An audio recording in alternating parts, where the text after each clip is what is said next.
Hello everybody, I'm going to do a really quick Friday reads for you today because I am suddenly reading all of this stuff. I had a bit of a reading slump, my first ever real reading slump over the past 2 weeks or so because life was happening and I was more interested in doing some other things with friends and jigsaw puzzles.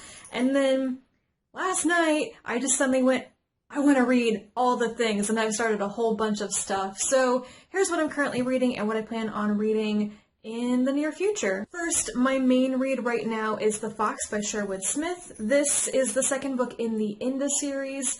I enjoyed Inda. I was pleasantly surprised at how much I got into that book because I seem to be kind of burnt out or no longer as interested in the epic, sprawling fantasy as I used to be, and it just works so well for me. I'm not sure that I like The Fox as much as the first book, because I think it needs more Inda. I want way more of this perspective, but overall, I'm really quite enjoying it, and I like the plot. You probably hear my dog playing in the living room. Hi, Ava. You tire yourself out? No? No? She's looking pathetically at me now. Yesterday, I finished my reread of Dragon Song by Anne McCaffrey. Today, I will finish my reread of Dragon Singer, which is the second book. And tomorrow, on Saturday, I will barrel my way through my first ever reread of Dragon Drums, the final book in the trilogy, which I have never read more than once, probably because I think it follows Pimer instead of Meneley, and like a lot of people who love the first two books in the series, I'm very much attached to Meneley's character journey. Pimer is such a little scamp, but he's cool as Meneley's sidekick, and I don't remember at all how I felt about him as an older character in this book, so that'll be really interesting to finally reread. My audiobook right now is Dark Matter and the Dinosaurs by Lisa Randall, which is a very intriguing title. Let's just say somebody drawing a connection between dark matter and the demise of the dinosaurs. That's going to be interesting. I have read one other book by Lisa Randall. I'm totally blanking on the name of it right now, but I did a review of it some time ago. I really liked it. It was about particle physics and the Large Hadron Collider. I thought it was really, really cool. And this seems to be a lot more about, I don't know, cosmology might be the right term. Probably also going to be a lot about physics, but right now, in the first couple of chapters, it's super about what dark matter is and dark energy and stuff like that. So I'm hoping that this book moves on from those basics, introductory type stuff, and gets more into the meat of this argument about the connection between dark matter and the dinosaurs. In the vein of science, I have also started 2 science fiction novels. The first one is The End of All Things by John Scalzi. I am 50 pages into this one. It's probably going to be the conclusion of the storylines that were started in The Human Division. This is book 6.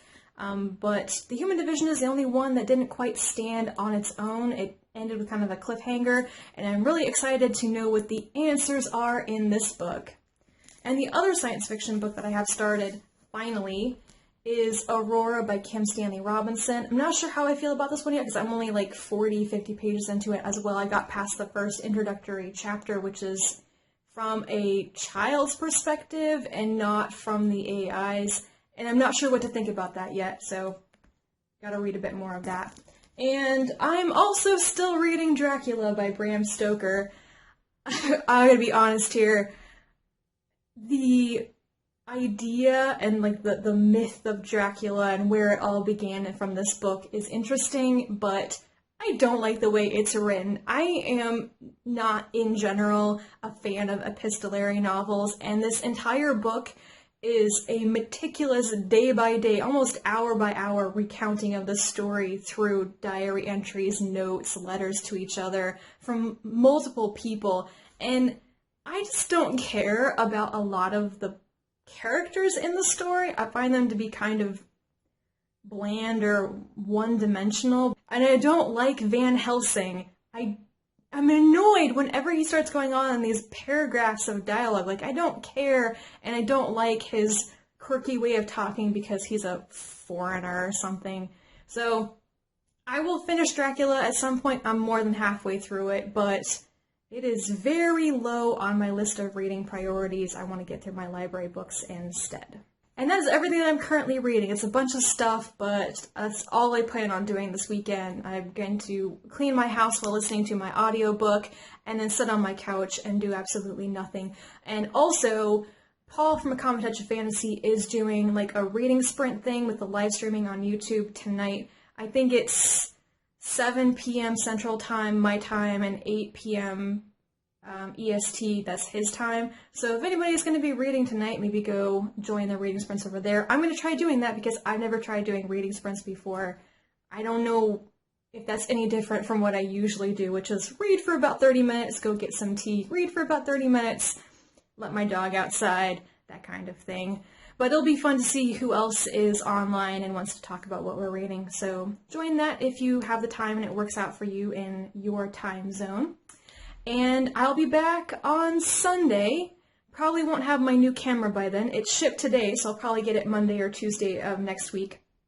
So I'll still be stuck filming on my phone, which I really don't like doing. I hate that there's not decent white balance on it. But anyway, that's my technical complaint for the day. Have a great Friday, everybody. Enjoy your reading, enjoy your plans and your weekend plans and all that. And I'll be back to talk to you in my next video. Bye.